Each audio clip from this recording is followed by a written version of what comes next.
हाँ जी, सत श्री अकाल जी, कैसे हो सभी। तो जैसे कि मैंने आपको पिछली क्लास में भी बताया था कि हमारा ग्रामर का पोर्शन भी काफ़ी इम्पॉर्टेंट है, मतलब इक्वली इम्पॉर्टेंट है ग्रामर का पोर्शन भी।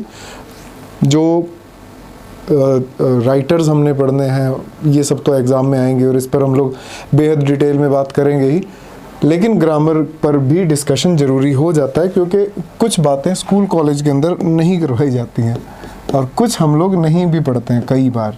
खैर ऐसा तो नहीं होगा मुझे लगता। चलो, मैंने आपको पिछली बार क्या बता दिया था, मैंने आपको एलिमेंट्स के बारे में बता दिया था। 5 एलिमेंट्स हैं अपने पास इसके अंदर, सब्जेक्ट, वर्ब, ऑब्जेक्ट, कॉम्प्लीमेंट और एडवर्बियल। ये था वो का, ठीक है। इसके अंदर जब आज मैंने आपसे बात करनी है जो, वो कौन सी है, मैंने ये बोला था पिछली क्लास में कि ऑब्जेक्ट जो है वो 2 टाइप का होता है। तो चलो भाई, यहाँ से हम लोग क्लास को शुरू करते हैं। ऑब्जेक्ट जो है वो 2 टाइप का होगा हमारे पास, 2 टाइप का। कौन से 2 टाइप्स हैं भाई? एक ऑब्जेक्ट होता है वर्ब का, ठीक है, एक ऑब्जेक्ट होता है प्रीपोजिशन का। पहले तो आप इसको ऐसे याद रखो, वर्ब का और प्रीपोजिशन का ऑब्जेक्ट, ठीक है। हालांकि बहुत सी अच्छी बुक्स के अंदर बहुत ही शानदार तरीके से और इसको लिखा होता है, वो भी आपने याद रखना है। जैसे मैं कह दूं कि ऑब्जेक्ट 2 तरह का और होता है, जिसको हम कहते हैं डायरेक्ट और इनडायरेक्ट ऑब्जेक्ट। डायरेक्ट और इनडायरेक्ट ऑब्जेक्ट, आपको ये दोनों वर्ड्स भी याद रखने हैं। इन दोनों वर्ड्स को याद रखने का रीज़न क्या है? क्योंकि ये जो प्रीपोजिशन का जो ऑब्जेक्ट होता है ना, वो असल में प्रीपोजिशन का ऑब्जेक्ट इनडायरेक्ट ऑब्जेक्ट ही होता है, और जो वर्ब का ऑब्जेक्ट बनेगा वो डायरेक्ट बन जाएगा। कैसे? देखो भाई, ऑब्जेक्ट के जो 2 टाइप हैं उसके अंदर कुछ शब्द ऐसा लिखा जाता है, mono transitive verb, mono transitive verb और di transitive verb. Mono transitive verb और डाई ट्रांजिटिव वर्ब। आपको पता है कि मोनो का मतलब होता है 1, डाई का मतलब होता है 2। तो ऐसी वर्ब जिसके 2 ऑब्जेक्ट हों वो डाई ट्रांजिटिव, जिसका 1 ऑब्जेक्ट हो वो मोनो ट्रांजिटिव। जैसे मैं ये लिख दूं कि I need a pen, I need a pen. तो नीड वर्ब का कितने ऑब्जेक्ट हुए? 1। और अगर यही मैं कुछ ऐसा सेंटेंस लिखूं, I gave you a pen, अब आप कहोगे कि सर 2 ऑब्जेक्ट आ गए ना इसके अंदर। हाँ, तो बिल्कुल आप सही कह रहे हो।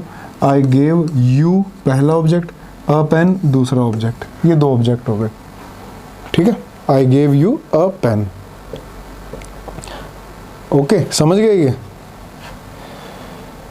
अच्छा, एक और चीज़ देखो, इसको डायरेक्ट कहेंगे या पेन को डायरेक्ट कहेंगे? सबसे पहली चीज़ तो इनमें से डायरेक्ट ऑब्जेक्ट कौन सा है?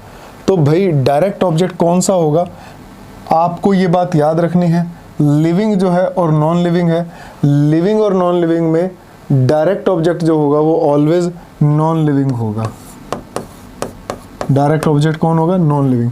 और जो लिविंग है वो कौन सा होगा? वो इनडायरेक्ट ऑब्जेक्ट होगा। आप कहोगे सर ये क्या कह रहे हो आप, लिविंग को आप इनडायरेक्ट कह रहे हो और नॉन लिविंग को डायरेक्ट कह रहे हो? तो हाँ जी, बिल्कुल कह रहा हूँ। उसका रीज़न है, इन दोनों की जगह आपस में चेंज करके देखो, वो क्या बन जाएगा? I gave a pen to you. अब ये यू किसका ऑब्जेक्ट हो गया? टू का ऑब्जेक्ट हो गया। पेन पहले भी वर्ब का ऑब्जेक्ट था, यहाँ पर भी वर्ब का ऑब्जेक्ट है। यू यहाँ पर तो वर्ब का ऑब्जेक्ट है, लेकिन अब यू किसी और का है फिलहाल, कैसे वर्ब का हो जाए? ठीक है, वही बात है कि लिविंग जो होते हैं वही धोखा देते हैं। जैसे ही ये वर्ब के पास था, जब ये यू जो है वर्ब के पास था, तब ये कहता कि भाई मैं तो तेरा ही हूँ, मैं किसी और का नहीं हो सकता। लेकिन जैसे ही वर्ब और लिविंग में दूरी बढ़ी तो इसने किसी और को अपना लिया कि अब ये टू का हो गया, वर्ब का नहीं रहा, अब ये प्रीपोजिशन का हो गया। दूरियां बढ़ते ही धोखा दे जाते हैं लिविंग। तो ये वही है भाई, ठीक है, याद रहेगा ये। अच्छा, पता चल गया होगा कि ये रिकॉर्डेड क्लास चल रही है एक, ठीक है, लेकिन आप लोगों की कंटिन्यूटी ना टूटे इसलिए फिर ये क्लास ज़रूरी रखी गई है भाई, आप लोगों के लिए ही है ये। और शेयर कर दोगे तो बड़ा मज़ा सा आ जाएगा भाई, ठीक है। तो ये चल गया, पता लग गया ये आपको। नोट कर लो इसको, कौन सा डायरेक्ट है कौन सा इनडायरेक्ट है। जैसे और देखो एग्जांपल, एक थोड़ी ना, और देख लो। She told me the truth.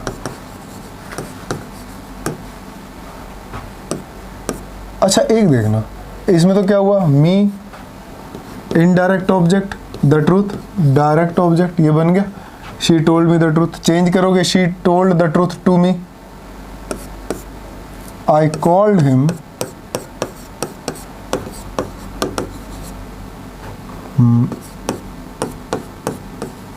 a fool, sorry a fool मत करना, I called him fool।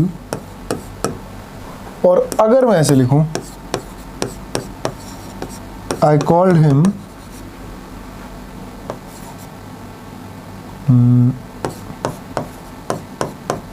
a taxi।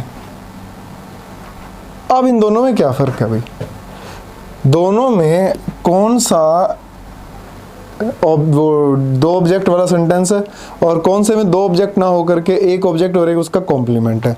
तो देखो ध्यान से देखना, आपको कैसे पता लगेगा कि भाई कौन सा कॉम्प्लीमेंट है कौन सा नहीं। जब भी आप किसी ऑब्जेक्ट का कॉम्प्लीमेंट लगाते हो तो बीच में डिटर्मिनर का यूज नहीं करना। ध्यान से सुनो, दोबारा सुनो, जब भी किसी ऑब्जेक्ट का कोई कॉम्प्लीमेंट लगाते हो तो कोई डिटर्मिनर का यूज मत करो। अगर आपने ऐसे कर दिया ना, आई कॉल्ड हिम अ फूल, तो इसका मतलब पता क्या हो जाएगा कि मैंने उसके लिए एक बेवकूफ को बुलाया। समझे ये बात, आई कॉल्ड हिम अ फूल, मैंने उसके लिए एक बेवकूफ को बुलाया। हो सकता है ऐसा, हो सकता है क्या, अरे बेवकूफ़ इधर है ना, मेरे दोस्त से मिल, बेवकूफ़ कहता नहीं मिलता, मैंने कहा था ना बेवकूफ़ है। तो ये हो गया आई कॉल्ड हिम अ फूल, मैंने उसके लिए एक मूर्ख को बुलाया। आई कॉल्ड हिम अ टैक्सी, ये जो है ना यहाँ पर हिम जो है वो एक ऑब्जेक्ट हो गया, अ टैक्सी जो है दूसरा ऑब्जेक्ट हो गया। आई कॉल्ड हिम अ टैक्सी, मैंने उसके लिए एक टैक्सी बुलाई। तो इसका मतलब आप इसे ये भी लिख सकते हो, I called a taxi for him. लो भाई, ये दो ऑब्जेक्ट हो गए ना, ये फॉर का ये इनडायरेक्ट ऑब्जेक्ट हो गया। अच्छा अगर आप ए नहीं लगाओगे, देखना आप में से कोई कहते कि मैं ए नहीं लगाता, आई कॉल्ड हिम टैक्सी, आप किसी पर्सन को टैक्सी बुला रहे हो कि ओए टैक्सी इधर आ, तो पर्सन को टैक्सी नहीं बुलाना होता, आई कॉल्ड हिम अ टैक्सी, उसके लिए बुलाइए। ये पॉइंट समझ रहे हो आप, देखो कितनी शानदार चीज़ है। डायरेक्ट और इनडायरेक्ट ऑब्जेक्ट, और ये इस तरह का आपको पहचानना आना चाहिए कि एक वर्ड जो वो किस तरह का काम कर रहे हैं। ग्रामर बड़ी प्यारी चीज़ है भी, ठीक है। जैसे और देख लो,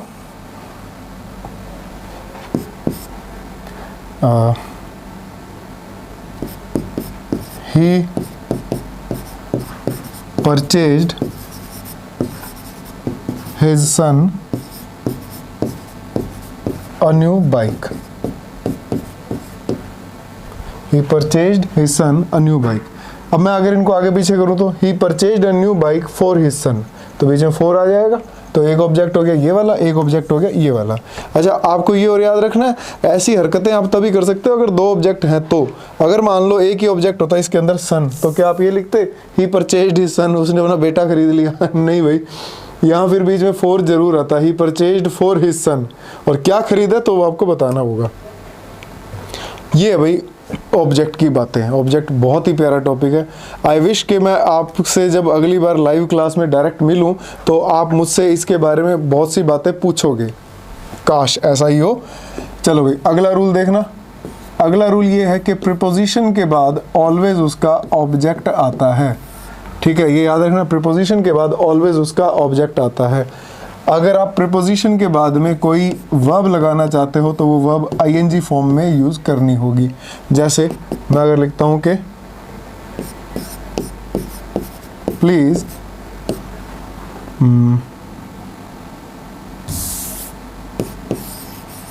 go with him,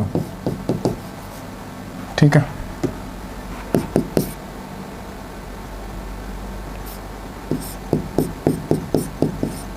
After winning the match,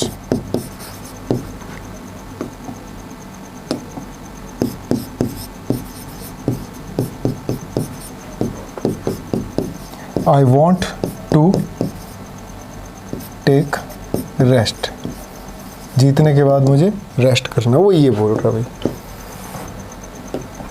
और देख लो, यू आर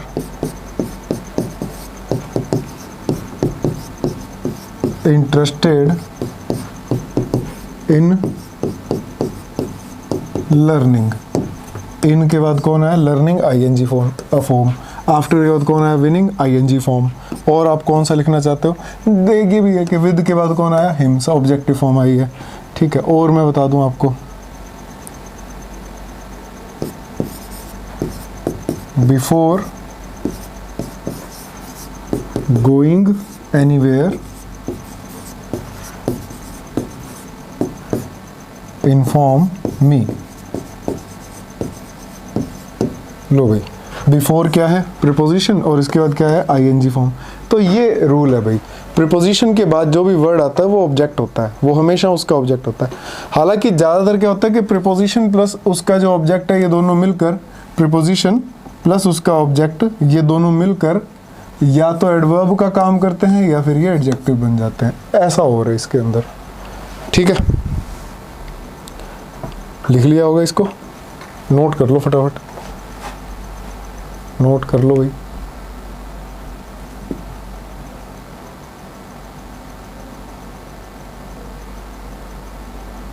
कोई डाउट किसी को?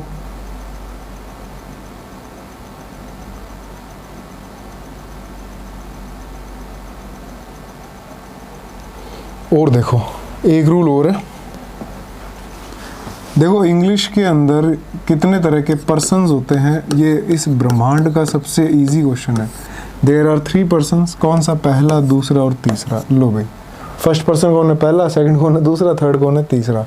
और ये सिंगुलर और प्लूरल दोनों फॉर्म्स के अंदर होते हैं, सिंगुलर भी और प्लूरल भी, दोनों फॉर्म्स में होते हैं ये। अच्छा, एग्जाम्पल क्या है इसके? फर्स्ट पर्सन सिंगुलर कौन है? फर्स्ट पर्सन सिंगुलर आई। फर्स्ट पर्सन प्लूरल कौन है? वी। सेकंड पर्सन सिंगुलर कौन है? यू। सेकंड पर्सन प्लूरल कौन है? यू का यू ही रहेगा। थर्ड पर्सन सिंगुलर कौन है? ही, शी, इट, या कोई भी नाउन या फिर कोई भी नेम। ठीक है, थर्ड पर्सन प्लूरल कौन है? दे, या फिर कोई भी प्लूरल नाउन। ठीक है, कोई भी प्लूरल नाउन। लेकिन इतना काफ़ी नहीं है भाई कि फर्स्ट पर्सन आई और वी होता है। नहीं भाई, आपको ढंग से पढ़ना है तो आपको डेफिनेशंस आनी चाहिए। और वो डेफिनेशन क्या बोलती है आप सुनो ध्यान से। फर्स्ट पर्सन कौन होता है? स्पीकर होता है। जो स्पीकर है वो फर्स्ट पर्सन है, जो भी बोलेगा। अच्छा, जो बोलेगा तो कोई ना कोई तो सुनने वाला होगा। लिसनर कौन होता है? लिसनर होता है भाई सेकंड पर्सन। और दोनों मिलकर जिसकी चुगली कर रहे हैं वो कौन है?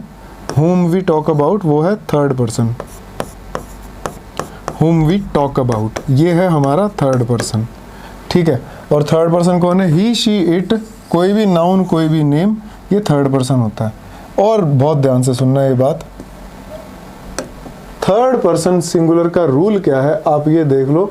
कोई भी थर्ड पर्सन सिंगुलर है, उसके बाद आप V1 का यूज़ करोगे तो V1 के साथ में SEIS लगाओगे। ये रूल है, इसको नोट कर लो। कोई भी थर्ड पर्सन सिंगुलर के बाद आप V1 का यूज़ करोगे तो V1 के साथ SEIS लगाओगे। यूजुअली होता क्या कि नाउन के साथ SEIS जो होता है ना, नाउन के साथ SEIS, तो वो प्लूरैलिटी को बताता है, जबकि वर्ब के साथ में SEIS जो होता है वो सिंगुलैरिटी को बताता है। तो यहाँ पर हमने वर्ब क्या कर दी भाई? सिंगुलर कर दिया वर्ब इधर। बस यही तो रूल है। थर्ड पर्सन सिंगुलर के बाद V1 लगाओगे तो SEIS लगा दो। जैसे मैं कह दूं कि अगर मैं ऐसे लिखूं, मोहन वर्क्स हार्ड, और अगर मैं लिखता हूं मोहन वर्क हार्ड, तो दोनों में से कौन सा सही है? मोहन वर्क्स हार्ड और मोहन वर्क हार्ड, कौन सा सही है दोनों में से? तो भाई दोनों ही सही है। मोहन वर्क्स हार्ड, यहाँ पर मोहन कौन है? थर्ड पर्सन है। ठीक है, थर्ड पर्सन क्यों? क्योंकि मोहन के बारे में बात हो रही है। कोमा जो लग गया ना यहाँ पर नाउन के साथ, तो फिर ये वोकेटिव केस बन गया। वोकेटिव केस का मतलब होता है कि आप इससे बात कर रहे हो, ठीक है। इससे मोहन, इधर मोहन के बारे में बात कर रहे हो, मोहन यहाँ पर सब्जेक्टिव केस है, या फिर आप कह सकते हो नॉमिनेटिव केस है। ये कौन सा भाई, ये नॉमिनेटिव केस है, यहाँ पर ये वोकेटिव केस है। वोकेटिव केस का मतलब कि ये सेकंड पर्सन है। पता क्या हुआ, यहाँ पर आप कह रहे हो कि मोहन हार्डवर्क करता है, मोहन हार्डवर्क करता है, यहाँ पर कह रहे हो कि मोहन, कोमा आ गया ना, मोहन हाँ पढ़ ले बेवकूफ़, तो आप मोहन को पढ़ रहे हो कि भाई मेहनत कर ले, मोहन के बारे में बोल रहे हो इधर, और यहाँ पर मोहन को कह रहे हो भाई तू पढ़ ले, पढ़ता क्यों नहीं है। और क्योंकि यहाँ पर मोहन सेकंड पर्सन है तो फिर वर्क्स नहीं आएगा, वर्क आएगा। पहले इस्तेमाल करें फिर विश्वास करें, ये बताया था मैंने आपको पहले भी, तो ये थोड़ा सा ध्यान से देखा करो। ये चीज़ समझ आई कि नहीं आई है भाई। तो ये बहुत सी अच्छी अच्छी बातें हैं इसके अंदर, आपको ये याद रखनी होगी, अदरवाइज बहुत बड़ा धोखा हो जाएगा एग्ज़ाम में कि हमें तो ग्रामर आती है। ये लो भाई, तो करेंगे टॉपिक्स भी शुरू, ये आप लोगों के लिए एक बोनस चीज़ है, ठीक है। चलो भाई, नेक्स्ट क्लास में मिलेंगे हम लोग बहुत जल्दी। थैंक यू भाई। अच्छा, वीडियो को लाइक शेयर सब्सक्राइब, चैनल को सब्सक्राइब।